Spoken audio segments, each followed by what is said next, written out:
नमस्कार, बहुत स्वागत है आपका। मैं हूं आपके साथ सुमित शर्मा।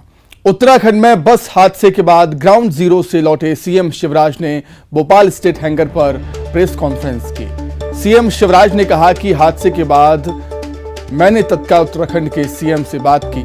सीएम ने कहा कि हादसे के बाद उनका मन नहीं लगा, इसलिए आनन फानन में व्यवस्था कर वे उत्तराखंड रवाना हो गए। सीएम ने कहा कि उन्होंने एक साथ 25 पार्थिव शरीर रिसीव किए। सुबह उन्होंने रक्षा मंत्री से चर्चा की और उन्होंने तत्काल मदद करने के लिए हामी भर दी। वहीं पूरे मामले में उत्तराखंड सरकार ने मजिस्ट्रियल जांच के आदेश दे दिए हैं। कल से आज तक के 15 घंटे भयानक त्रासद के थे, पीड़ा के थे, कष्ट के थे। एक साथ 25 पार्थिव शरीर मैंने रिसीव किए। न्यूज 18 की टीम पन्ना के मोहंद्रा के कटेहा पहुंची। कटेहा के बाके बिहारी और राम सखी की भी उत्तराखंड के हादसे में मौत हो गई है। 20 मई को तीर्थ यात्रा पर दोनों रवाना हुए थे। बाके बिहारी पुरातत्व विभाग से रिटायर्ड हुए थे। उनके परिवार में एक बेटा और 3 बेटियां हैं। हादसे के बाद से पूरे घर में मातम का माहौल है।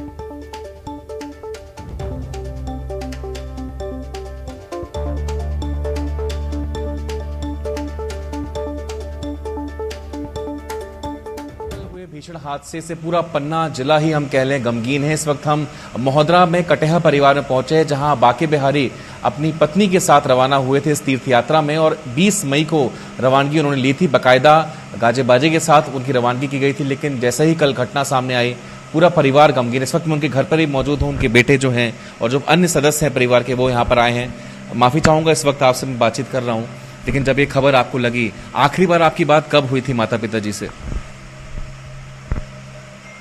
कल 5 बजे जो है माताजी से फोन से बात हुई और थोड़ा सा बस में आवाज़ कटने के कारण उनने कहा कि थोड़ा सा जो है 1 घंटे के बाद गंतव्य स्थल पर किसी धर्मशाला वगैरह में जब रुकेंगे तो उसके बाद बात होगी। पर उसके बाद से जो है दोबारा बात नहीं हो पाई। बाकी जी क्या करते थे और अगर जानकारी दे पाए? पिताजी के बारे में क्या कहना है, वो तो गांव की बहुत ही जो है अच्छे व्यक्तियों में से थे। धार्मिक आयोजनों में उनका विशेष सहयोग रहता था और 62 वर्ष की पुरातत्व विभाग में सेवा की।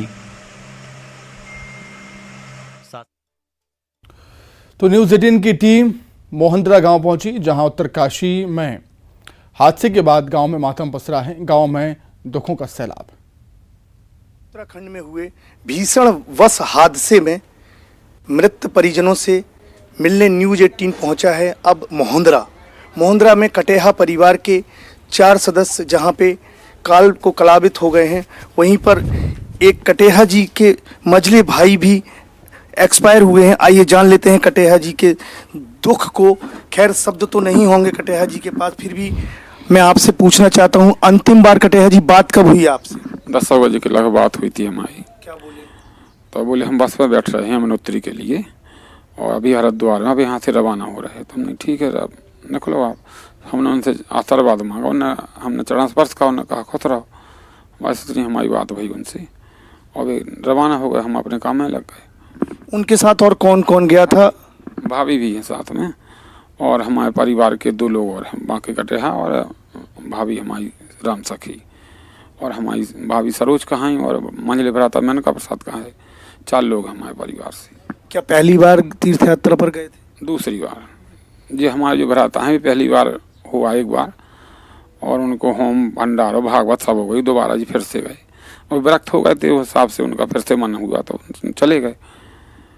और जो कितने परिवार जान परिचय के हैं कितने परिवार? अब इसमें हमारे सभी उड़ला वाले भी साड़ू भाई कहलाए और हमारे चाचा के लड़का कहलाए। हम लोग 4 लोग हमारे परिवार से और 17 लोग हमारे सब रिश्तेदार, सगे रिश्तेदार, साड़ू और साले और सरहद 17 लोग हैं परिवार से, रिश्तेदार सब।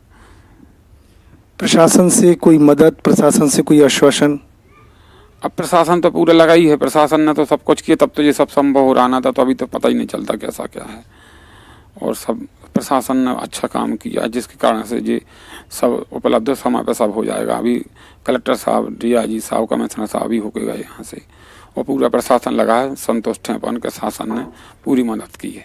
अंत्येष्टि की क्या व्यवस्था है?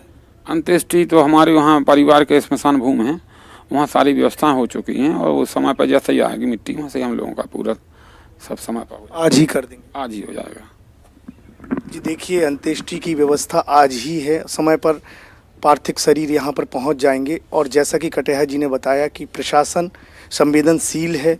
माननीय मुख्यमंत्री जी उत्तराखंड स्वयं पहुँच चुके हैं, और यहाँ पर commissioner, IG, DIG, collector, SP इनके घर पहुँचे, इनको सांत्वना दी, और प्रशासन से ये खुश हैं। लेकिन भगवान की मर्जी जो है उसके आगे कोई कुछ नहीं कर सकता। इन्हीं शब्दों के साथ पन्ना से संजय तिवारी, न्यूज़ 18 मध्य प्रदेश। तो वहीं पन्ना में प्रशासनिक महकमा तैयार है। उत्तरकाशी से शवों के वापस लौटने का सभी को इंतजार है। सिमरिया में तैनात है पूरा प्रशासनिक महकमा। संभाग आयुक्त मुकेश शुक्ला, IG अनुराग, कलेक्टर संजय मिश्रा समेत SP धर्मराज मीणा सिमरिया पहुंचे हुए हैं। उत्तरकाशी से शवों के वापस लौटने का इंतजार अब सभी कर रहे हैं।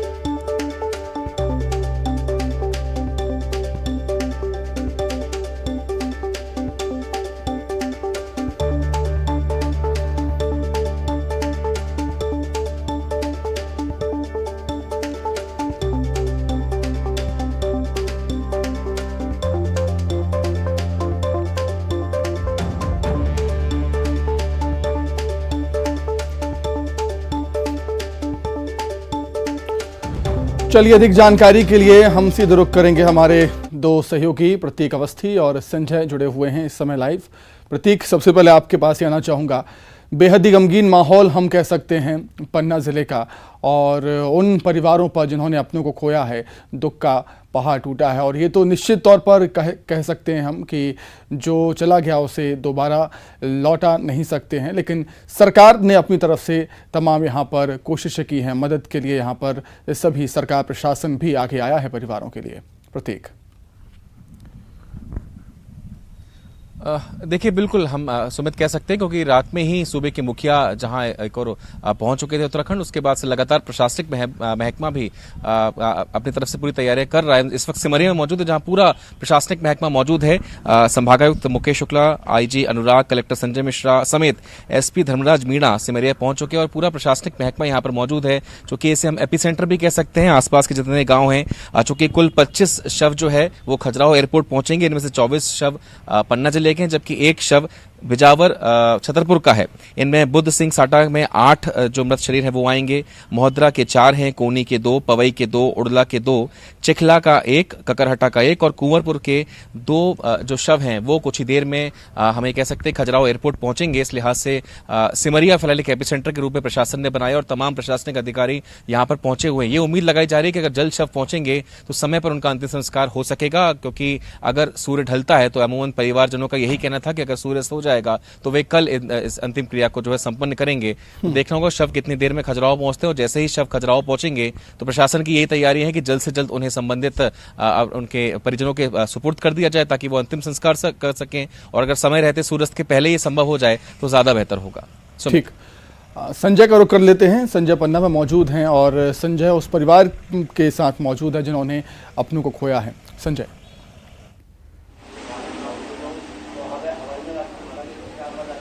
जी निश्चित रूप से जिन्होंने अपनों को खोया है इस भीषण सड़क हादसे में, मैं आज उसी परिवार में हूं, और बल्कि एक नहीं, 2 नहीं, 3 एक साथ यहां पर 100 को अग्नि दी जाएगी। 3 साथ में इनके माता पिता और दादी जो कि मेरे बगल में खड़े हुए हैं। बताइए, आपके पापा जी से अंतिम समय कब बात हुई थी? मेरी अंतिम समय मेरे पिताजी से कल शाम को 7 बजे बात हुई थी। 7 बजे शाम को कल बात हुई, यानी हादसे के ठीक पहले? जी, हादसे के मुश्किल से आधे घंटे पहले वीडियो कॉल पे सबसे बात हुई, पापा जी की, मुझसे, भाई से, और मेरी मिसेस से, चाचा, बड़े पापा, सभी लोगों से, भतीजे से, सबसे बात हुई उनकी। कैसा क्या बता रहे थे, कैसा क्या कह रहे थे? उनने ये बताया कि बेटा हम 1 घंटे में अब जमुनोत्री पहुंचने वाले हैं, 1-2 घंटे का सफ़र बचा है हमारा। और मैं अब अपनी पापा जी की अनुपस्थिति में, मामा का फर्ज होता है चीकट करने का, लेकिन पापा जी नहीं थे, इस कारण से मैं चीकट करने गया था। तो उन्हें हालचाल पूछा मुझसे कि बेटा कोई समस्या क्या, कैसा, चीकट में कोई दिक्कत तो नहीं। ये हादसे की खबर कब लगी आपको? और हादसे की खबर मुझे 7:45 के लगभग। क्या पता चला कि पापा जी का घायल होना पता चला या क्या पता चला? अचानक 7:45 पे संशय ये था कि जो बस पलटी है या जिसमें ये घायल हुए यात्री वो पिताजी की है या नहीं, क्योंकि 2 टुकड़ी में बस बट चुकी थी। तो ये लिस्ट जिस हिसाब से आ रही थी उसमें पिताजी का नाम नहीं था। फिर पता चला बाद में 12-1 बजे के लगभग मीडिया और इन पत्राचार से कि वही है, और ये स्थिति पूर्णतः। रात कैसे गुजरी आप लोगों की और आज का दिन कैसे, अभी तक शाम कैसे हो पाई? अब रात और शाम का तो ऐसा है, और आने वाले दिनों का भी ऐसा है कि बस गुजर रहे हैं, काट रहे हैं, बस ये है। बाकी लगता नहीं है कि अपन यहाँ मौजूद है पृथ्वी में। अभी अंत्येष्टि की क्या व्यवस्था है? अंत्येष्टि में अभी खबर आई है कि 6 बजे खजुराहो पहुंचेगा विमान, और वहां से फिर 8 बजे तक ये लोग सांटा बुद्ध सिंह में इंटर करेंगे शव को लेके, जो कि आज सूर्यास्त के बाद नहीं हो पाएगा। सूर्यास्त के बाद ये नहीं हो पाएंगे, जिस कारण से अभी कल सुबह होगा। जी देखिए, इनका कहना है कि ये इंतजार कर रहे हैं पार्थिव शरीर का, लेकिन पार्थिव शरीर खजुराहो अमूमन 5:30 से 6 बजे विमान द्वारा लाए जाएंगे। वहां से तकरीबन 2 से 2.5 घंटे के रास्ता तय करके खजुराहो से पन्ना होते हुए ये यहाँ सिमरिया सांटा बुद्ध सिंह, जो इनका पैतृक गांव है, वहां पहुंचेंगे। वहां पर एक साथ 1 नहीं, 2 नहीं, 3 नहीं, बल्कि 8 शवों को अंतिम यात्रा निकाली जाएगी। और यह दृश्य अपने आप में यादगार तो नहीं कह सकते, न भुलाने वाला जरूर रहेगा। जी ठीक है संजय, मैं लौटूंगा आपके पास। प्रतीक, जिस तरीके से संजय, हमारे सहयोगी संजय पीड़ित परिवार से यहाँ पर बात कर रहे थे, और पीड़ित परिवारों का यही कहना है कि उन्हें ये जानकारी है कि 6 बजे करीब खजुराहो पहुँचेंगे सभी के पार्थिव शरीर, और उसके बाद कम से कम 2 घंटे और लगेंगे, मतलब रात के 8 बज जाएंगे। तो आज अंत्येष्टि होना संभव नहीं, ऐसा लगता है प्रतीक? देखिए बिल्कुल सुमित, कुछ ऐसा ही अंदेशा है, चूंकि लगभग घड़ी में अगर हम देखें तो 4:10 के आसपास का समय हो रहा है, और ऐसे में अगर खजुराहो भी शव अगर आधे घंटे के भीतर पहुंच जाए तो तकरीबन 2 से 2.5 घंटे का वक्त उन्हें बाय रोड लग सकता है आने में, क्योंकि लगभग 100 किलोमीटर से ज्यादा का सफर रहेगा यहाँ पहुंचने का। ऐसे में समय पर अंत्येष्टि हो पाए ये शायद संभव अब नहीं हो पाएगा। तो हम यही कयास लगा रहे हैं कि कल सुबह जो निर्धारित समय होगा उसके अनुसार ही परिजन अंतिम संस्कार करेंगे। चूंकि 24 घंटे लगभग हो चुके हैं शवों को, और ऐसे में वो बायोलॉजिकल रूप में अगर हम बात करें डिकम्पोज ना हो, बहरहाल उन्हें केमिकल तो उनकी डेड बॉडीज पर लगाया गया है, लेकिन फिर भी प्रयास यही था प्रशासन का पहले कि समय पर डेड बॉडीज आ जाएं। लेकिन अगर वक्त लग रहा है तो परिजनों का यही कहना था कि वे अंतिम संस्कार अगर सूर्यास्त हो जाता है तो उसके बाद फिर कल ही करेंगे, और लगभग संभावनाएं भी कुछ ऐसी ही लग रही हैं। हमने तमाम परिजनों से बातचीत की, चाहे पवई की बात हो, चाहे सिमरिया की बात हो, या चाहे किसी और ग्राम की बात हो। हमारे साथी और पूरी टीम न्यूज़ 18 की वहां हर जगह गई, और अमूमन हर जगह एक ही तस्वीर सामने आई कि जो इंसिडेंट हुआ है उसके ठीक किसी ने 10 मिनट पहले, किसी ने आधे घंटे पहले उन परिजनों से बात की थी, यानी आखिरी समय के चंद मिनटों पहले तक ही परिजनों से सकुशल होने की बातचीत होती रही। वहां की वादियों को कुछ वीडियो कॉल में परिजन दिखाते रहे। ऐसे में पूरा गमगीन है पन्ना का जो अगर हम माहौल कहें, और इन तमाम जितने जिलों की हम बात, ग्राम पंचायतों की हम बात कर रहे हैं, नगर परिषदों की हम बात कर रहे हैं, जहां इन शवों को पहुंचना है, वहां लगभग कल से 24 घंटे ज्यादा वक्त हो चुका है। वो इंतजार में है कि आखिर शव यहाँ कब पहुंचेंगे। फिर भी अभी भी इंतजार है, अगर शव जल्द से जल्द यहाँ तक अगर पहुंच जाते हैं तो कुछ परिवार बेशक चाहेंगे कि वो अंतिम संस्कार आज ही कर लें, लेकिन अगर वक्त लगता है तो ये प्रक्रियाएं जो हैं वो सुबह ही संपन्न हो पाएगी। सुमित। बिल्कुल संजय, निश्चित तौर पर जो हुआ बेहद ही बुरा हुआ, और जो चले गए हैं वो दोबारा वापस नहीं लौटेंगे।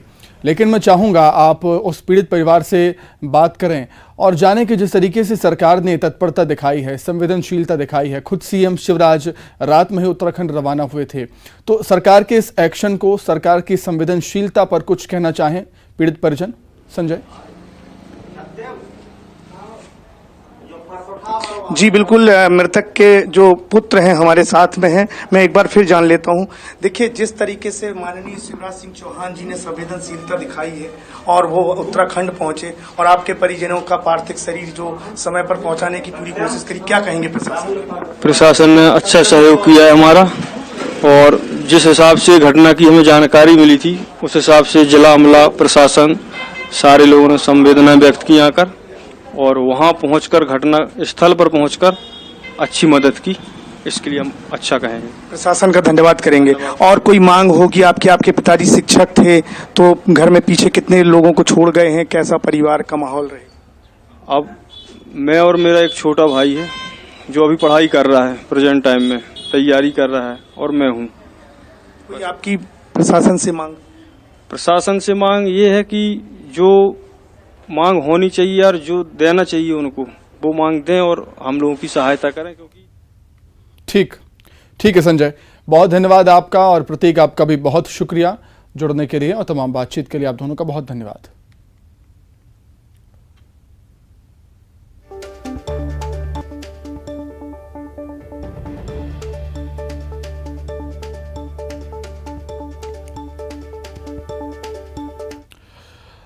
चलिए आगे बढ़ते हैं। एमपी कांग्रेस का नया फरमान। एमपी कांग्रेस ने एक नया फरमान जारी किया है। निकाय चुनाव को लेकर यह नया फरमान जारी हुआ है। सिफारिश करने वाले नेताओं को जिताने की जिम्मेदारी लेनी होगी, यह फरमान है कांग्रेस की तरफ से। प्रोफार्मा में अनुशंसा के साथ जिताने की जिम्मेदारी भी लेनी होगी। प्रस्तावक की डिटेल प्रदेश कांग्रेस दफ्तर में सूचीबद्ध होगी और पूरा रिकॉर्ड रखा जाएगा। अनुशंसा वाले उम्मीदवार की हार जीत के आधार पर प्रस्तावक का राजनीतिक भविष्य तय होगा। तो देखिए, कांग्रेस तमाम तरीके के प्रयास यहां पर कर रही है कि निकाय चुनाव में उसको सफलता मिले। मध्य प्रदेश कांग्रेस कमेटी बड़ी गंभीरता से नगर निगम चुनाव में करने जा रही है और बहुत ही जबरदस्त निर्णय माननीय कमलनाथ ने लिया है। मैं समझता हूँ पहली बार इस तरह कोई निर्णय हुआ है जिसमें वरिष्ठ नेताओं को लिखकर देना होगा कि वे किस उम्मीदवार की अनुशंसा करते हैं, अर्थात जिस उम्मीदवार को चाहते हैं चुनाव लड़ाना, उसका लिखित में उनको देना होगा कि वो उसको चुनाव जिताने की जवाबदारी भी वो लेते हैं और किसी भी परिस्थितियों में रहें, चुनाव जिताने की जवाबदारी उन्हीं की रहेगी। खबर भोपाल से, जहां मिर्ची बाबा ने सांसद प्रज्ञा ठाकुर को फर्जी साध्वी करार दिया है। उन्होंने कहा कि प्रज्ञा सिंह ठाकुर मुझे सर्टिफिकेट दिखाएं कि वो किस अखाड़े से हैं। बीजेपी फर्जी साधु संत बन पा रही है, मिर्ची बाबा ने यह कहा। मिर्ची बाबा ने कमलनाथ पर साध्वी की ओर से दिए गए बयान पर निशाना साधते हुए यह बात कही।